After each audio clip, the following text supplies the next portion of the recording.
Seumpama gunung berapi meluahkan lavanya, Ahli Parlimen Pasir Mas Datuk Paduka Ibrahim Ali ketika berucap menjunjung titah ucapannya di Pertuan Agong petang tadi mengambil pendekatan mengkritik dasar dan kepimpinan kerajaan yang ada dari segenap penjuru.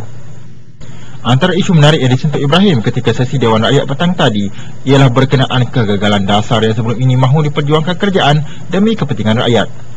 Ini termasuklah isu royalti yang dikesampingkan dari rakyat Terengganu, isu kegagalan dasar ekonomi baru dan tidak kurang hebatnya cadangan beliau agar Presiden PAS mengambil alih tampuk kepimpinan negara.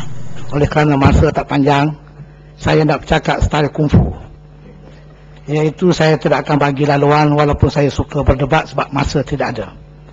Dalam kita menjunjung titah ucapan Tuli Yang Maha Mulia Seri Paduka Baginda Yang Pertuan Agong, dan kalau pihak kerajaan sendiri juga turut aku kepada kedaulatan raja, di mana Agong adalah Sultan Terengganu, kembalikanlah minyak royalti yang sekarang ini masih dalam dana kerajaan persekutuan.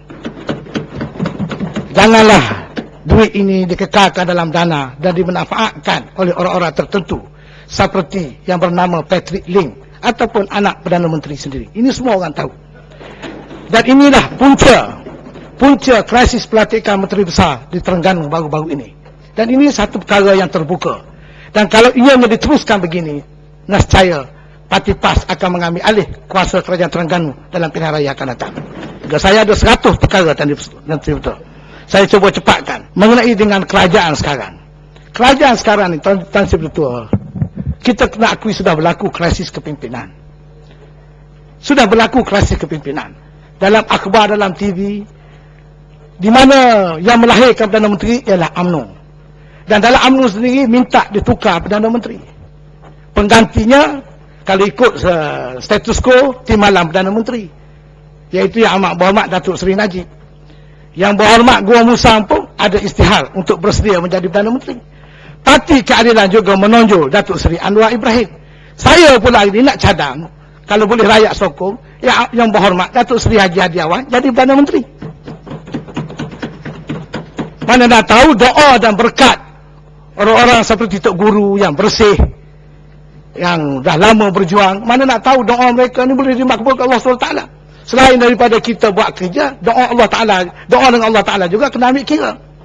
Ataupun dalam masa 2-3 bulan ni pinjam Yang Amat Berhormat Tok Guru Kelantan, bawa mari ke Putrajaya, letak 2 bulan, suruh dia sembahyang hajat, bersihkan apa yang dikatakan penglibatan pihak kumpulan tingkat 4 yang menjadi isu di seluruh negara sekarang ini.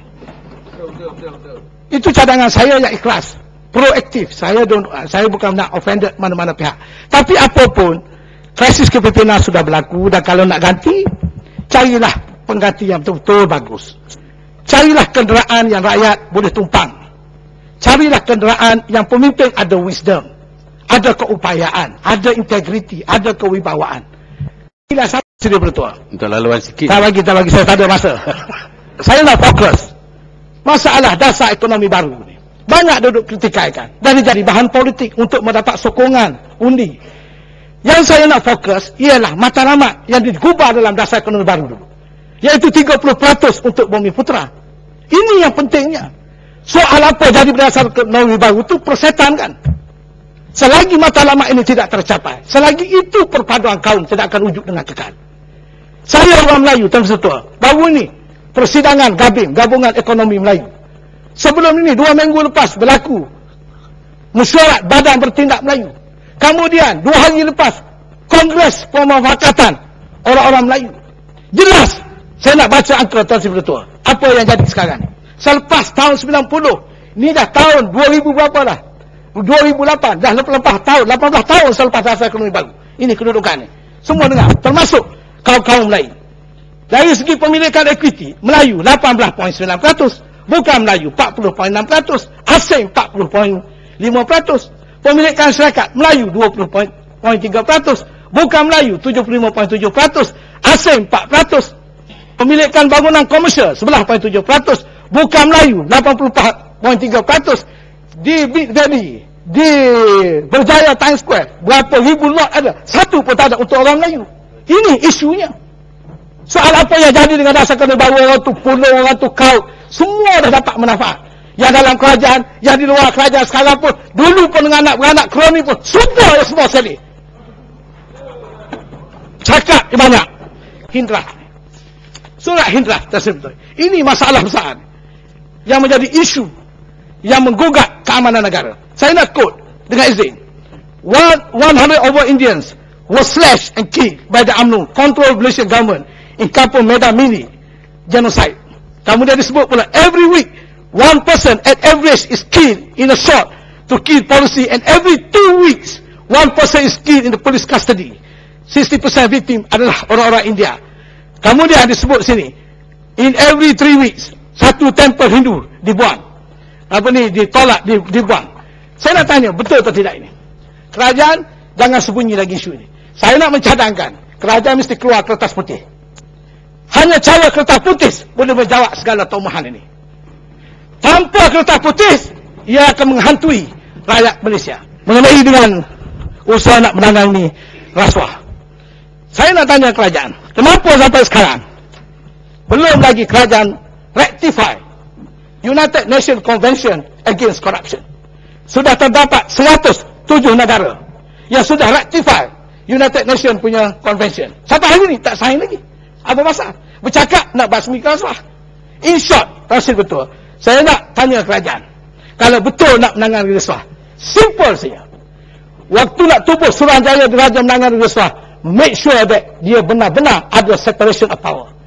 Kuasa mendakwa duduk di bawah Suruhanjaya Diraja yang boleh mengarah peguam negara mendakwa seseorang yang salah, yang didapati rasuah. Itu caranya. Tapi kalau sistem juga lama jawatan kuasa tu, jawatan kuasa ni, parlimen lah, itulah ini, dia membanyakkan birokrasi dan tidak akan ke mana-mana juga. Just do that. Begitu juga Suruhanjaya Kehakiman.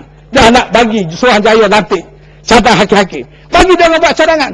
Tak payah lagi pergi Jabatan Perdana Menteri. Straight to the Agung. Tak payah campur tangan mana-mana. Mana biar ada clear, straightforward separation of power. Dari segi ni. Begitu juga Pak Lee, OSA kena pindah. Supaya hal-hal tender. Itu bukan sulit. Orang nak tahu kenapa dia tak dapat tender.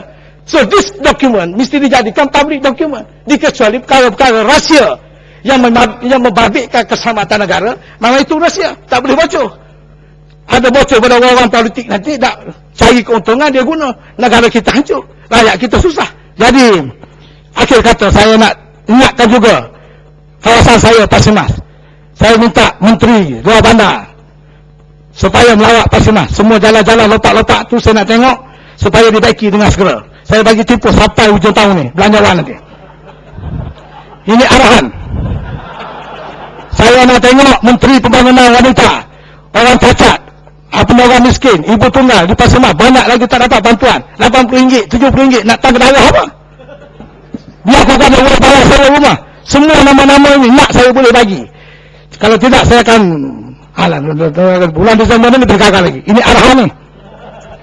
Ini menteri-menteri ini. Lepas itu hak halal yang diistilahkan dalam ECR tu jangan jadi retorik, jangan jadi manifesto pilihan raya. Saya nak tengok pelaksanaan dijalankan dengan secepat mungkin. Lepas itu di Kelantan saya nak Melayu, ada lagi satu jambatan yang perlu dibina, yang dulu telah diletak batu asas oleh Dulu Yang Muda Sultan Kelantan daripada Kampung Laut ke Tabak Tandil Raja. Kosnya tak banyak, 300-400 juta aja, yang boleh membantu Kelantan membangun.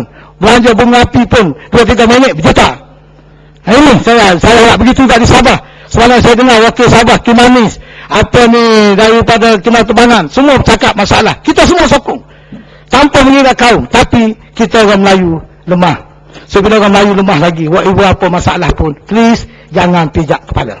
Masih bersama. Ya, jangan kita kena ingat di mana bumi kita, di mana langit kita junjung, di mana bumi kita pijak.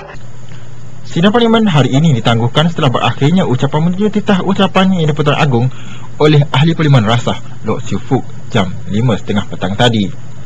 Sesi sidang Dewan Rakyat akan disambung semula Isnin depan.